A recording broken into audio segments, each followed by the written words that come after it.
Hi hello friends, ಎಲ್ರಿಗೂ ನಮಸ್ಕಾರ. ನಾನು ನಿಮ್ಮ ನೇತ್ರ ಬಸವರಾಜ್ ಯೂಟ್ಯೂಬ್ ಚಾನಲ್ಗೆ ನಿಮ್ಮೆಲ್ಲರಿಗೂ ಸ್ವಾಗತ. ನಾನು ಇವತ್ತು ಮಾತಾಡ್ತಿರೋ ವಿಷಯ ಏನಪ್ಪ ಅಂತಂದರೆ, ಅದು ಹೆಣ್ಮಕ್ಳಿಗೆ ಪದೇ ಪದೇ ಪಿಂಪಲ್ಸ್ ಆಗುತ್ತೆ. ಹೆಣ್ಮಕ್ಳಿಗೆ ಅಷ್ಟೇ ಅಲ್ಲ, ಗಂಡು ಮಕ್ಳಿಗೂ ಕೂಡ ಪಿಂಪಲ್ಸ್ ಆಗ್ತಾನೆ ಇರುತ್ತೆ. ಆ ಪಿಂಪಲ್ಸ್ ಏನಕ್ಕಾಗುತ್ತೆ, ಆಮೇಲೆ ಆ ಪಿಂಪಲ್ಸ್ನ ಹೇಗೆ ನಾವು ರಿಮೂವ್ ಮಾಡ್ಕೋಬೋದು ಅನ್ನೋದನ್ನು ಈ ವಿಡಿಯೋದಲ್ಲಿ ನಾನು ಹೇಳ್ತಾ ಇದ್ದೀನಿ. ಮುಖ್ಯವಾಗಿ ಈ ಪಿಂಪಲ್ಸ್ ಅನ್ನೋದು ಏನಕ್ಕೆ ಬರುತ್ತೆ ಅಂತಂದರೆ, ಆಯಿಲ್ ಕಂಟೆಂಟ್ ಜಾಸ್ತಿ ತಿನ್ನೋದ್ರಿಂದ, ಹಾಗೆ ಹೊರಗಡೆ ಹೋದಾಗ ಧೂಳು ಈ ಥರ ಎಲ್ಲ ಮುಖಕ್ಕೆ ಬಂದು ಅಂಟ್ಕೊಂಡಾಗ ಮನೆಗೆ ಬಂದ ತಕ್ಷಣ ಮುಖ ತೊಳೆದೇ ಇರೋದು. ತುಂಬ ಜನ ಮುಖ ತೊಳೆದೇನೆ ಎಲ್ಲ ತಮ್ಮ ಕೆಲಸಗಳನ್ನೆಲ್ಲ ಮಾಡ್ಕೊಳಕ್ಕೆ ಹೋಗ್ಬಿಡ್ತಾರೆ. ಇನ್ನೊಂದೇನಪ್ಪ ಅಂತಂದರೆ, ಯಾವುದಾದ್ರೂ ವಿಷಯದ ಕುರಿತು ಅತಿಯಾಗಿ ಚಿಂತೆ ಮಾಡೋದು, ಆಮೇಲೆ ಓವರ್ ಥಿಂಕಿಂಗು, ಅದರ ಜೊತೆಗೆ ಟೆನ್ಷನ್ ಮಾಡ್ಕೊಳ್ಳೋದು, ಇನ್ನೂ ಹಲವಾರು ಕಾರಣಗಳಿಂದ ನಮ್ಮ ಮುಖದಲ್ಲಿ ಪಿಂಪಲ್ಸ್ ಬರುತ್ತೆ. ಇಂಥ ಪಿಂಪಲ್ಸ್ಗಳನ್ನು ನಾವು ಹೇಗೆ ರಿಮೂವ್ ಮಾಡ್ಕೊಳ್ಳೋದು, ಅದರಿಂದ ಕ್ಯೂರ್ ಮಾಡ್ಕೊಳ್ಳೋದು ಹೆಂಗಪ್ಪ ಅಂತ ಹೇಳ್ಬಿಟ್ಟು ಈ ವಿಡಿಯೋದಲ್ಲಿ ಇವಾಗ ಹೇಳ್ತಾ ಇದ್ದೀನಿ. ಮುಖ್ಯವಾಗಿ ನಾವು ಆದಷ್ಟು ಕೂಲಾಗಿ ಮೆಡಿಟೇಷನ್ ಮಾಡಿ ಟೆನ್ಷನ್ ಇಲ್ಲದೇ ನಾವು ಒಂದು ಸ್ವಲ್ಪ ತಾಳ್ಮೆಯಿಂದ ಇರಬೇಕಾಗುತ್ತೆ. ಅದರ ಜೊತೆಗೆ ಆಯಿಲ್ ಕಂಟೆಂಟನ್ನು ಸ್ವಲ್ಪ ಕಡಿಮೆ ತಿನ್ನಬೇಕಾಗುತ್ತೆ. ಅದರ ಜೊತೆಗೆ ನೀರು ಕುಡಿಬೇಕು. ಒಬ್ಬ ಮನುಷ್ಯ ಒಂದು ದಿನಕ್ಕೆ 2-3 ಲೀಟರ್ ಕಂಪಲ್ಸರಿ ನೀರು ಕುಡಿಲೇಬೇಕು. ಈ ಥರ ನೀರು ಕುಡಿಯೋದ್ರಿಂದ ತುಂಬಾ ಬೆನಿಫಿಟ್ಸ್ ಸಿಗುತ್ತೆ ನಮಗೆ. ನಮ್ಮ ದೇಹದಲ್ಲಿರುವಂತಹ ಟಾಕ್ಸಿಕ್ನ ಆಚೆ ಹಾಕುತ್ತೆ ನೀರು. ನಮ್ಮ ಬಾಡೀಲಿ 75% ನೀರಿಂದನೇ ಕೂಡಿರೋದ್ರಿಂದ ನೀರು ಕುಡಿಯೋದು ಅನ್ನೋದು ತುಂಬಾ ಇಂಪಾರ್ಟೆಂಟ್ ಆಗುತ್ತೆ. ಈ ಪಿಂಪಲ್ಸ್ ವಿಚಾರಕ್ಕೆ ಬಂದರೆ, ನೀರು ಕುಡಿಯೋದ್ರಿಂದ ಈ ಪಿಂಪಲ್ಸ್ ಅನ್ನೋದು ಬೇಗ ಹೋಗ್ಬಿಡುತ್ತೆ. ಅದಕ್ಕೆ ನಾವು ದಿನಾಲೂ ಬಿಡದೇ ಚೆನ್ನಾಗಿ ನೀರು ಕುಡಿಬೇಕಾಗುತ್ತೆ.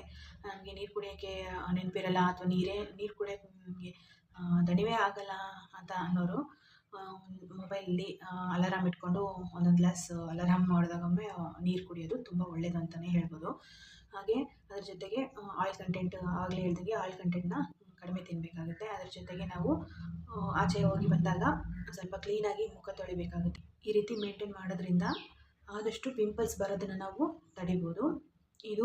ಇವಿಷ್ಟು ಅಲ್ಲದೆ ಒಂದು ಹೋಮ್ ರೆಮಿಡಿಯನ್ನು ನಾನು ನಿಮಗೆ ಹೇಳ್ತಿದ್ದೀನಿ ಇವಾಗ.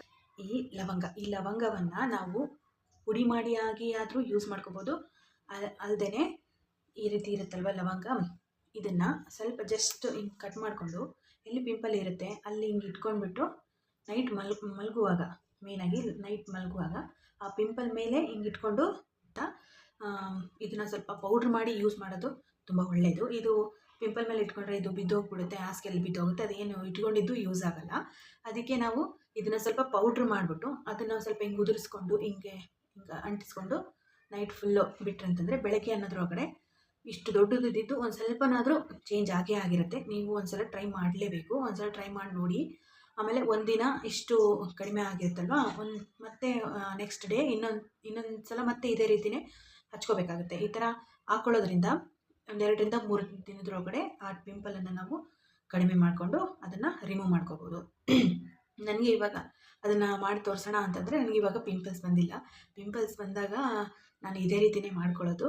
ತುಂಬ ಯೂಸ್ಫುಲ್ ಆಗಿದೆ ಇದು ನನಗಂತೂ. ನೀವು ಒಂದು ಸಲ ಟ್ರೈ ಮಾಡಲೇಬೇಕು.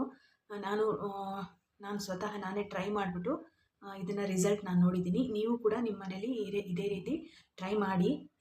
ಹೆಲ್ಪ್ ಆಯಿತಾ ಅಥವಾ ಇದು ನಿಮಗೆ ವರ್ಕ್ ಆಯಿತಾ ಅಂತ ಹೇಳ್ಬಿಟ್ಟು ಕಮೆಂಟ್ ಬಾಕ್ಸಲ್ಲಿ ತಿಳಿಸಿ.